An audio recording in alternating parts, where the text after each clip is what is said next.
রাসূলুল্লাহ সাল্লাল্লাহু আলাইহি সাল্লামের শেষ মুহূর্ত। হাতে 2 মিনিট সময় নিয়ে ঘটনাটি শুনুন, চোখে পানি চলে আসবে।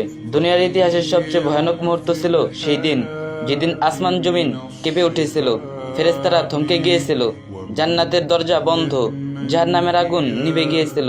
কারণ আজ মৃত্যুর ফেরেশতা মালাকুল মাউত এসেছেন দুনিয়ার সবচেয়ে প্রিয় মানুষটির জান কবজ করতে। মদিনার সেই দুপুর, রাসূলুল্লাহ সাল্লাল্লাহু আলাইহি সাল্লাম বিছানায় শুয়ে আছেন, চেহারা বিবরণ, শরীর ঘামছে।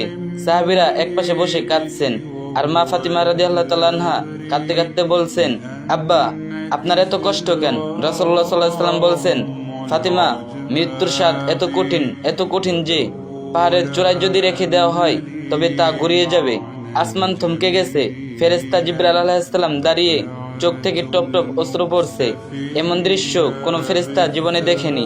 মালাকুল মাউত এসে সালাম করলেন, ইয়া রাসূলুল্লাহ সাল্লাল্লাহু আলাইহি ওয়াসাল্লাম, আল্লাহ আমাকে হুকুম দিয়েছেন আপনার রূহ কবজ করতে, তবে অনুমতি ছাড়া আমি স্পর্শ করতে পারবো না। প্রিয় নবী সাল্লাল্লাহু আলাইহি ওয়াসাল্লাম চোখ তুললেন, বললেন, ওহে মালাকুল মাউত, আমার উম্মতের মৃত্যু কেমন হবে? মালাকুল মাউত মাথা নিচু করে বললেন, ইয়া রাসূলুল্লাহ সাল্লাল্লাহু আলাইহি ওয়াসাল্লাম, কোন উম্মত ভয়ানক আযাবে পড়বে, চোখ উল্টে যাবে, জিহ্বা বেরিয়ে আসবে, দুনিয়া তাদের জন্য অভিশাপ হয়ে যাবে। রাসূলুল্লাহ সাল্লাল্লাহু আলাইহি ওয়াসাল্লাম কেঁদে দিলেন, বললেন, হে আল্লাহ, আমার উম্মতের আযাব আমার উপর দিয়ে দাও, আমি নিতে রাজি, তাদের ক্ষমা করো। একথা শুনে ফেরেশতারা কেঁপে উঠল। মালাকুল মাউত এগিয়ে এসে রাসূলুল্লাহ সাল্লাল্লাহু আলাইহি ওয়াসাল্লামের জান কবজ করতে গেলেন। তখন নবীজি সাল্লাল্লাহু আলাইহি ওয়াসাল্লাম বললেন, জিবরাইল, এবারও কি তুমি থাকছো? জিবরাইল আলাইহিস সালাম বললেন, ইয়া রাসূলুল্লাহ সাল্লাল্লাহু আলাইহি ওয়াসাল্লাম, এটাই আমার শেষ দেখা, এরপরে দুনিয়ায় আমার আশা হবে না। নবীজি সাল্লাল্লাহু আলাইহি ওয়াসাল্লাম বললেন, তাহলে একবার আল্লাহর কাছে বলো উম্মতকে ক্ষমা করে দিন। এরপর রাসূলুল্লাহ সাল্লাল্লাহু আলাইহি ওয়াসাল্লাম মাথা তুলে আসমানের দিকে তাকিয়ে বললেন, উম্মতি উম্মতি, আর সেই সাথে রূহ মালাকুল মাউতের হাতে তুলে দিলেন। চোখের কোণে অশ্রু, ঠোঁটে নামাজের কথা।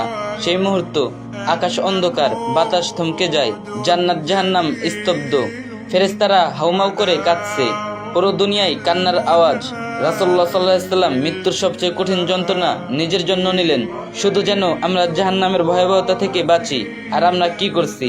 নামাজ গুনার জন্য ভুলে গিয়েছি। আজও সময় আছে ভাই, ফিরে এসো, একবার সিজদায় পড়ে বলো, ইয়া আল্লাহ, রাসূলের উম্মত হয়ে তোমার কাছে ফিরতে চাই। কথা কোনো ভুল ত্রুটি হলে ক্ষমার দৃষ্টিতে দেখবেন, আর ভিডিওটা একটা শেয়ার করে দিবেন, আর যে যত পারেন বেশি বেশি কপি লিংক করে দিয়েন।